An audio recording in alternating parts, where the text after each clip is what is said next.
Hello bakunzi ba STV ku yindi ncuro kandi mikro za STV zafashwe kugira zibashe kubashikiriza za nkuru nyinshi mwama mwifuza kumva ku bantu bagiye batandukanye cyane abari muri industry cyangwa se entertainment ya kabiri gatanu indwi ngo ubu naho ndabazaniye iki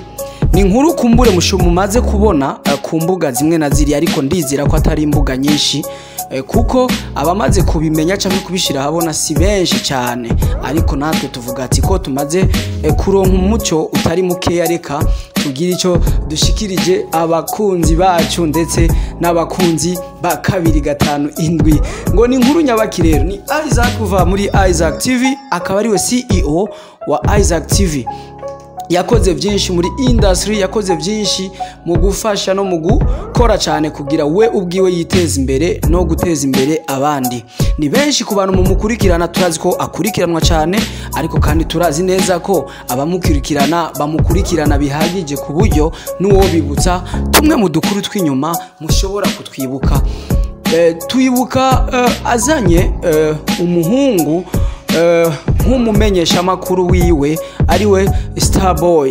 mumuzi mu biganiro byinshi harimo za Mr Home za nibindi byinshi bigiye bitandukanye ariko twibukanye neza ko Starboy nta benshi bari bamuzi ataraja muri Isaac TV ariko twebwe kubera ko dukurikirana cyane ibikorwa bya benshi bari muri industry tuba tuzi yarigeze gukora muri televiziyo kamwe gato yuko katari kazwi ntashobora no kuba nibuka izina kuri no mwanya agakoramo igihe gitoya nk'indwi zibiri hagati y'indwi zibiri n'ukwezi kumwe Isaac TV acaheza ariyumvira yuko yo mutora sinzi ko yarabonye ko ashoboye cyangwa se yaramubonyemo impano ariko ndibuka ko icyo gihe hari umumenyesha makuru uno munsi afise televiziyo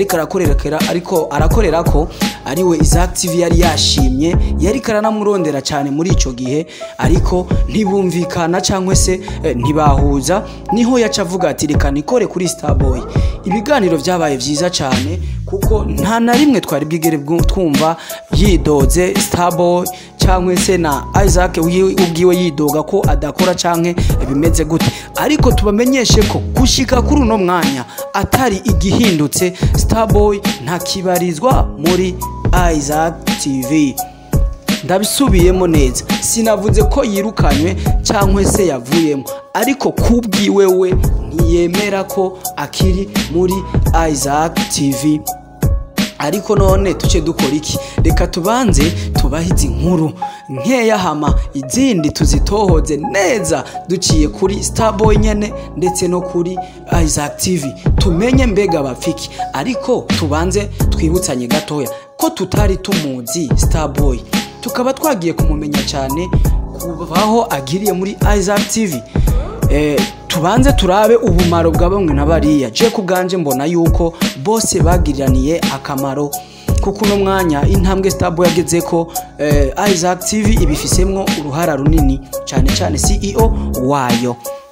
ariko kandi no kubiganiro yakora urabona yuko bikurikiranwa cyane kandi bikunzwe nawe arafise akamaro n'uruhara runini muri Isaac TV mbega niya hava hagiye kubiki ninde hagati yabo agiye guhomba ico nico kibazo cyanibaza nkacambaza namwe muriko muradukurikirana kuri uno mwanya aho nyene tuca tushaka kurondera inyishu zivuye iwanyu ikibazo ndagisubiramo niki mbega ninde agiye guhomba muri bo babiri tubicisha muri commentaire ubwire ico uvuze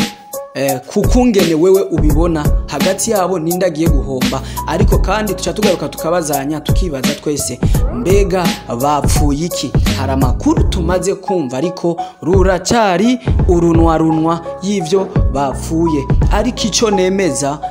Isaac TV irafitiye akamaro Starboy ariko kandi ndanavyemeza kandi ko Starboy afise akamaro kanini muri Isaac TV bose muri make mu kirundi ciza bavuga ngo ni magiriranire tugaca tugaruka tugakoresha umugani w'ikirundi uvuga ati akatagurutse ntikamenya iyo geze reka nsubire nguruke ntohoze neza amwe mu makuru maze kumva kuko kuri kote zose ari yaba kuri Isaac TV yaba kuri Isaac Classic haba no kuri Starboy hari inkuru maze kuronka, ariko ngomba ndazibashikirize mfise umuco wazo kandi ukwiye. Gumana natwe nko mu masaha 3 cyangwa 4 urashobora kubona iyindi link y'ikiganiro neza na neza nirondere CEO ninamubura naho, kandi ndazi neza ko amakuru n'umuco muza kubironka. Gumana natwe rero, tunabashimira cyane mwebwe mwese mwahisemo kurangiza ikiganiro. Kugitangura nibisanzwe, ariko wakirangije niwe yumvise amashimwe yacu. Mwakoze cyane kubana natwe. Ni MC and Cool. Bye bye.